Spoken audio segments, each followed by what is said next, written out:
All right, today we are heading to the absolutely stunning coast of Aberdeenshire, Scotland. We're going to visit a place called Pennan, a tiny, tiny village with a huge story, literally wedged between a cliff and the sea. Let's get right into it. This quote just nails it. It perfectly sums up what Pennan is all about.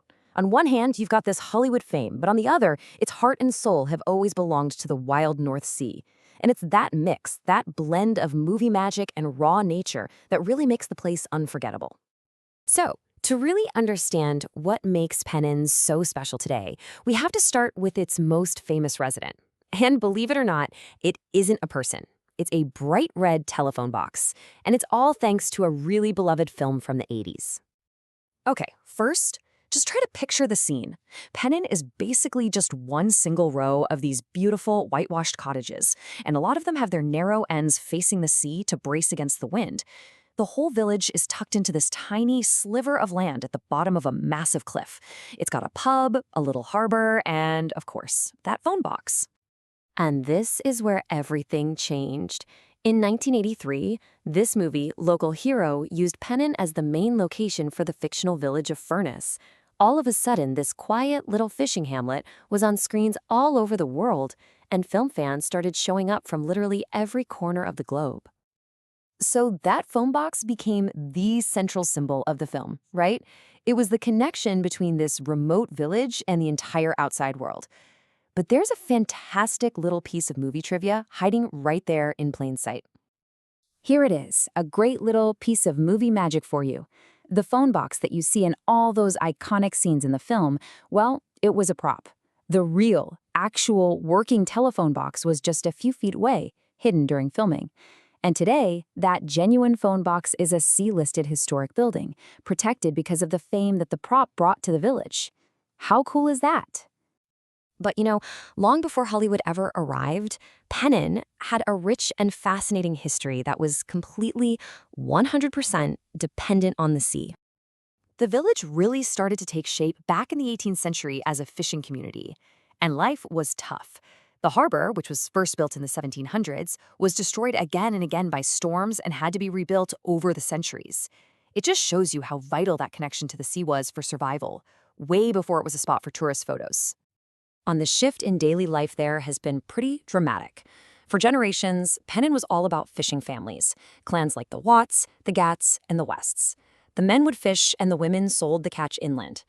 Today, so many of those same homes are holiday cottages, and the economy isn't driven by herring anymore. It's driven by visitors looking for that local hero magic. And that, of course, brings both opportunity and a challenge to the village's original identity. Okay, let's talk about that incredible location. Because living in Pennan means you are constantly aware of two incredibly powerful forces of nature: the cliffs right behind you and the sea right in front of you. And this really is the central question of life in Pennan. It is a place of beautiful extremes where your whole experience of the village can change completely depending on the weather. On a perfect summer day, it is absolute paradise. The water is calm, the sun's shining off those whitewashed cottages. You might even spot dolphins playing out in the bay.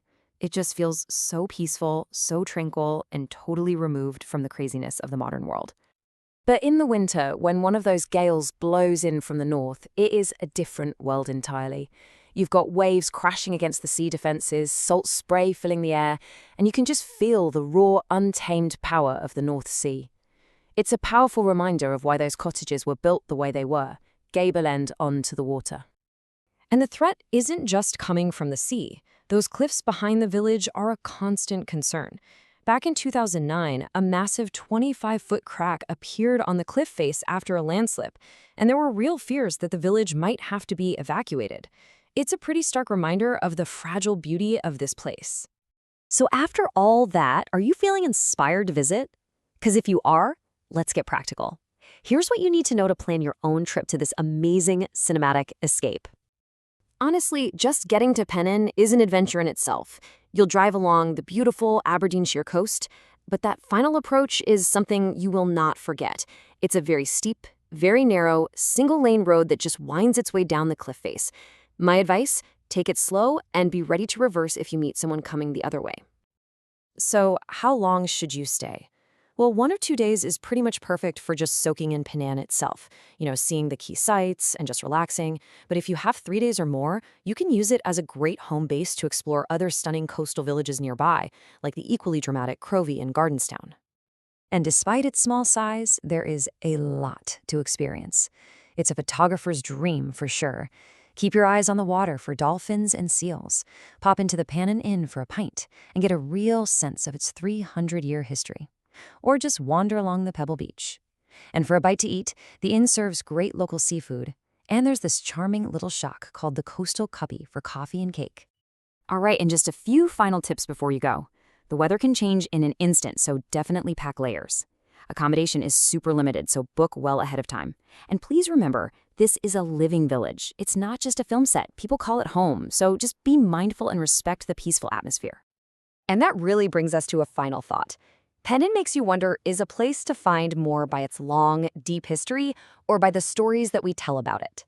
Maybe the answer, just like the village itself, lies somewhere between the steadfast cliff of the past and the ever-changing sea of story. Thanks for joining us.